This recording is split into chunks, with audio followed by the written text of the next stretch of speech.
The first thing, when I was originally asked to do this presentation, Jamie gave me an enormous budget, so I decided that I would go off and do some original research. Went to Silicon Valley, went to Boulder, met some people, tried to figure out what was going on. And what I saw is there's a lot of recipes out there for what a startup ecosystem or an entrepreneurial ecosystem ought to look like. This is Seattle's startup recipe, and the good news is that I'm not going to take you through the kind of the elements of what Seattle thinks the recipe is, but what you'll see is, you know, a lot of things that you would expect. Are there big tech companies present in the market? Is there investment available? Is there a community of local press and that type of thing in the market? This is an academic view from a guy called Daniel Eisenberg, who's at Babson College in the US. And actually, I would I'd recommend Daniel to you. He's I would say a very, very interesting writer on this subject.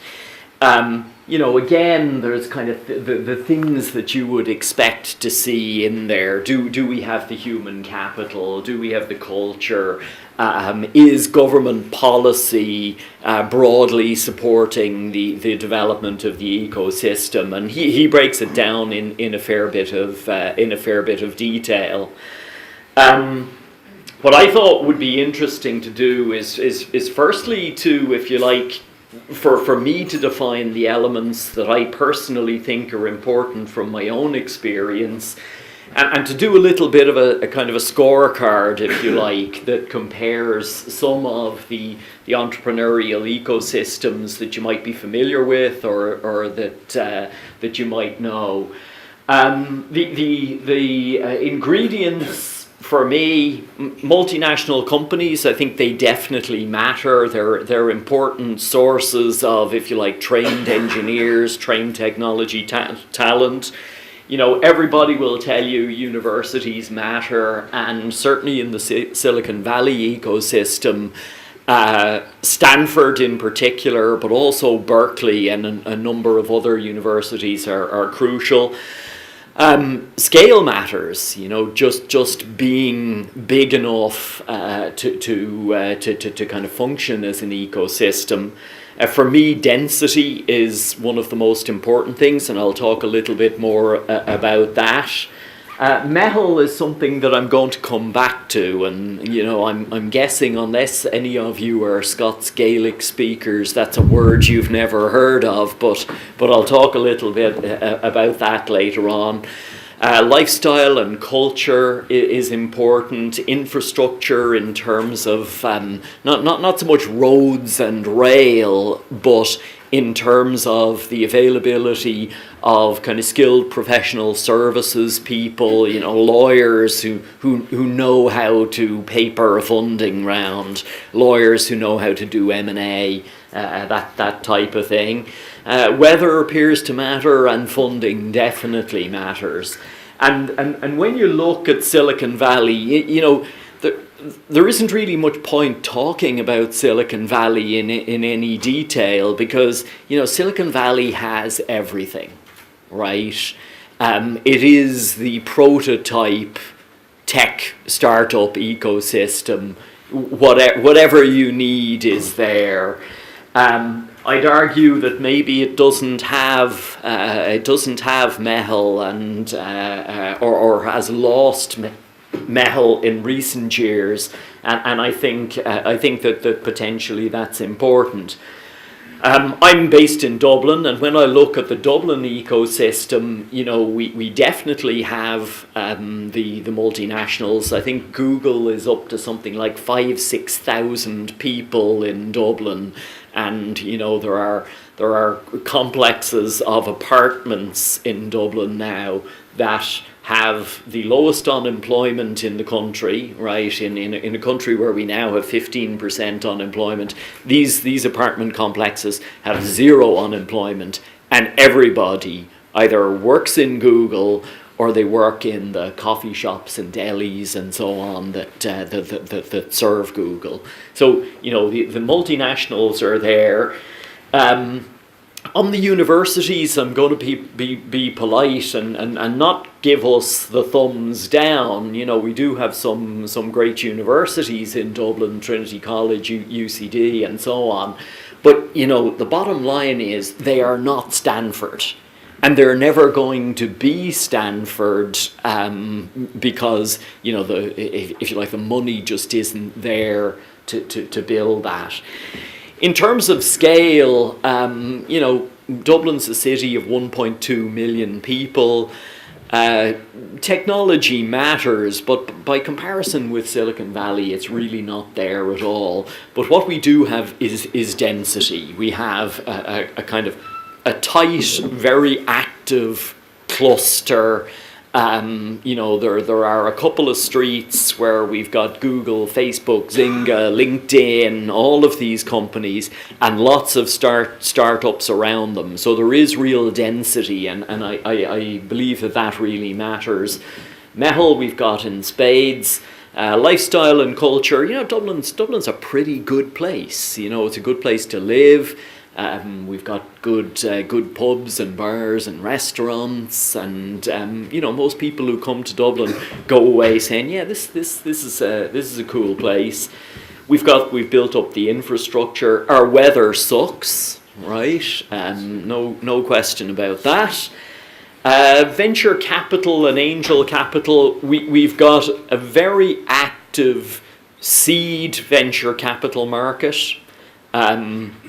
Enterprise Ireland, which is our equivalent of Scottish Enterprise, has put a lot of money into seed venture capital. So there's very, very good availability of seed. Less so Series A, and I think we're going to be challenged on Series A. And we have, I would say, an emerging angel community.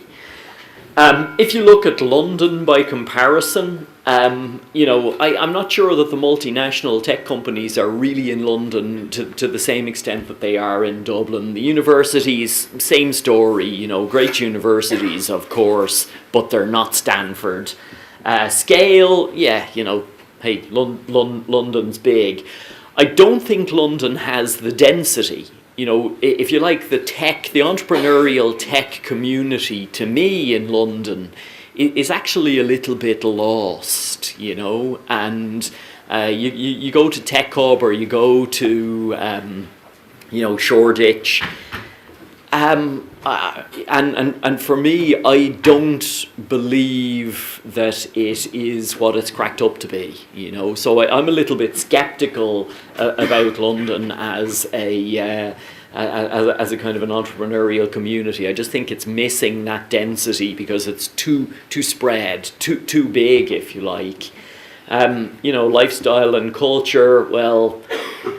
It's also a great place. The infrastructure is there. Their weather sucks, and in funding, I think there's somewhere where Dublin is as well. Boulder, I think, is really interesting. Boulder is a city of 100,000 people, right?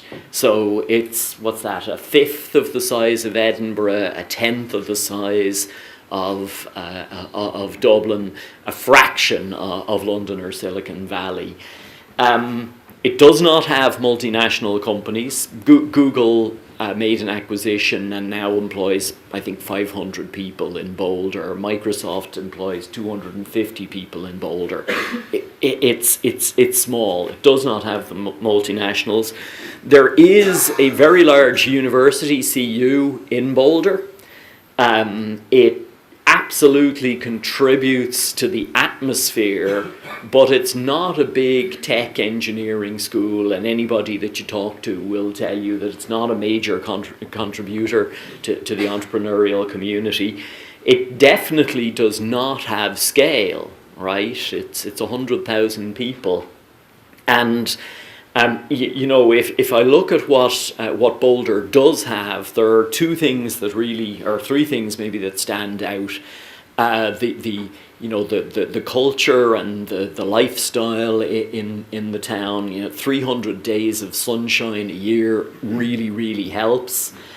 Mehel, which as I said I'll come back to, and it's got density. In fact, Boulder is the town in the US with the highest percentage of engineers and tech people in the community. Brendan is telling me I need to move on, so I'm going to do that. And just to say, in terms of Edinburgh, my theory is you've got a lot of the ingredients. Your weather sucks as well, but there's a lot of other good things here. So just to draw a few quick conclusions, right? Number one, the recipe doesn't really matter, right? All ecosystems are different. The idea that you build an ecosystem by saying, okay, we've got to take our universities and turn them into Stanford, that doesn't work. The impacts take too long and they're weak anyway. What's much more important in terms of step changes is a series of factors working together rather than kind of trying to make sure you've got each of the elements of the recipe in the right proportion. Lesson number 2 is that leadership really matters, and a lot of you will recognize Brad Feld. Everybody that I spoke to in Boulder will tell you, Brad Feld came here 12 or 13 years ago, and Brad Feld made an impact, right? And it's not just Brad Feld in Boulder. You've got guys like David Cohen, the founder of Techstars. But what it does really tell you is that a small number of people stepping up to the plate and saying, we're going to do something, really matters. What's interesting is Brad is not from Boulder, so if you want to persuade Brad to move to Edinburgh and kind of reproduce that, this is the woman that you really need to talk to, is Brad's wife, Amy. She's from Alaska and didn't like Boston, and that's why they're in Boulder. It's serendipity. So what's this thing about Mehel? Mehel is a kind of an Irish concept. Technically it means work group.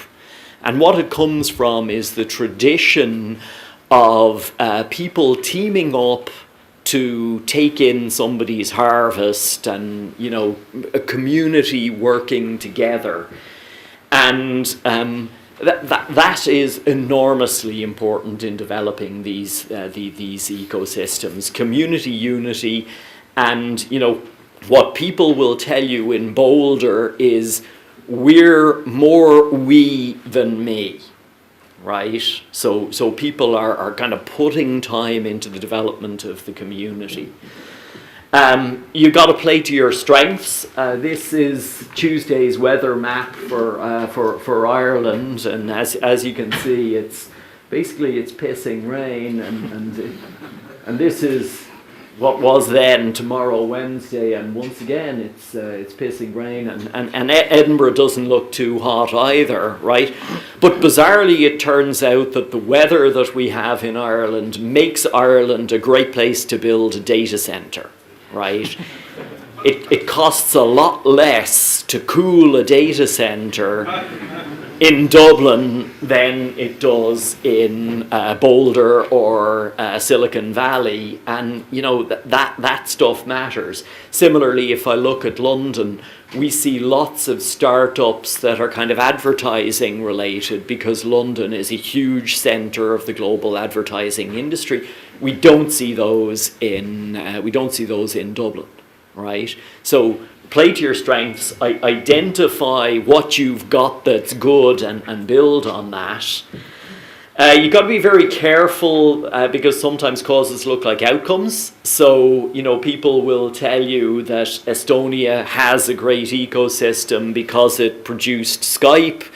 Other people will tell you that in actual fact the reason there's a decent ecosystem in Estonia is because of Skype, and that's very, very often the case that things that look like outcomes are actually catalysts rather than outcomes. And then finally, some things seem to matter more than others. And for me, density, lifestyle and culture, and this sense of community are the things that really matter. And you can actually get away without nearly any of the other kind of elements of the recipe and still build a successful ecosystem. I've got a whole riff on venture capital, but I'm going to leave that out because Brendan will shoot me if I keep going. So thank you very much.